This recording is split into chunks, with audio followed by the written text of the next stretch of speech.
দোয়ার অসম্ভব শক্তি। এই দোয়া কবুলের গল্পটি শুনলে দোয়ার শক্তি সম্পর্কে আপনাদের ধারণা আসবে। আপনি যা কখনো কল্পনাও করতে পারবেন না, সেটাই আজকের এই দোয়া কবুলের গল্পের মধ্যে শুনতে পাবেন ইনশাআল্লাহ। আপনি আপনার বাস্তব জীবনে দোয়া কবুলের গল্প শেয়ার করতে চাইলে আমাদের সঙ্গে শেয়ার করতে পারেন, আমাদের চ্যানেলে প্রচার করা হবে।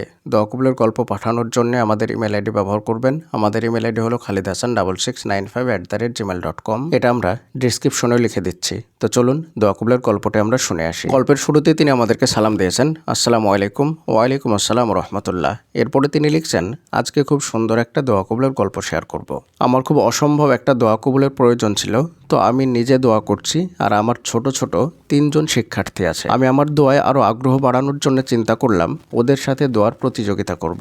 তো একদিন ওদের নিয়ে বললাম, জানো, দোয়া করলে আল্লাহ সব কবুল করেন, অনেক অসম্ভব কিছুও কবুল করেন। তারপর ওদের হাতে ছোট কাগজ দিয়ে বললাম, এখানে তোমাদের মনের ইচ্ছা লিখে আমার কাছে রেখে দিবে, পরে আল্লাহর কাছে চাইতেই থাকবে যতক্ষণ না আল্লাহ তোমাকে দিচ্ছে। ওরা 3জন খুব আগ্রহ আর উৎসাহ নিয়ে দোয়াগুলো লিখলো। ছুটির পর আমার খুব আগ্রহ জাগলো ওদের দোয়াগুলো দেখার। পরে আমি কাগজ খুলে ওদের দোয়া দেখছি।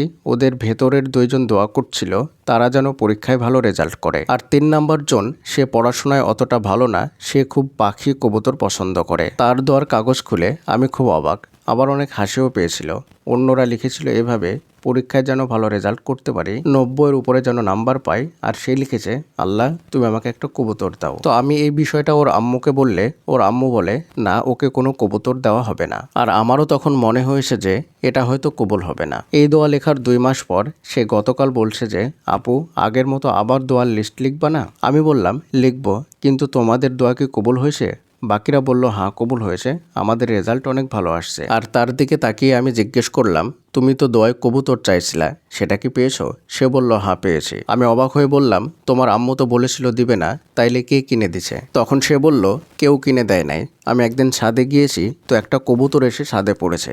আমি এটাকে অনেক ছেড়ে দেওয়ার চেষ্টা করেছি, কিন্তু সে যায় না। পরে বাধ্য হয়ে আমার ঘরে রাখছি। ওর কথা শুনে আমার বিস্ময় কোনোভাবেই কাটছিল না। আমি বললাম, সুবহানাল্লাহ, আল্লাহর কাছে চাইলে সে অসম্ভবভাবেই পাঠিয়ে দেন। পরে অন্যরা বলছিল, আমরাও ভাবি নাই আমাদের রেজাল্ট এত ভালো হবে, সবই দোয়ার ফল। তাদের দেখে আমিও নতুন করে আবার আশা ফিরে পাচ্ছি, আল্লাহর কাছে চাইলে তিনি অবশ্যই দিবেন ইনশাআল্লাহ। প্রিয়দিনী ভাই এবং বোনেরা, সত্যি কোনো ব্যক্তি যদি পরীক্ষা করার জন্যও এটা করে যে আল্লাহ তাআলা দোয়ার মাধ্যমে কি কোনো কিছু দেন, তাহলেও দেখুন আল্লাহ তাআলা কিভাবে দিলেন। আপনিও আজকে থেকে দোয়ার লিস্ট তৈরি করুন এবং আল্লাহর কাছে চাইতে থাকুন, ইনশাআল্লাহ আল্লাহ তাআলা আপনাকেও সেটা দিবেন যেটা আপনার প্রয়োজন। তবে এখানে একটা বিষয় লক্ষ্য করুন, বাচ্চা ছেলেগুলো যেটাই চেয়েছে আল্লাহ তাআলা সেটাই দিয়েছেন, কারণ বাচ্চারা নিষ্পাপ হয়, তাদের কোনো পাপ থাকে না। আপনি হয়তো দীর্ঘদিন থেকে দোয়া করছেন, কিন্তু আপনি সেটা পাচ্ছেন না, কারণ আপনার পাপগুলো দোয়ার মাঝখানে বাধা হয়ে দাঁড়াচ্ছে।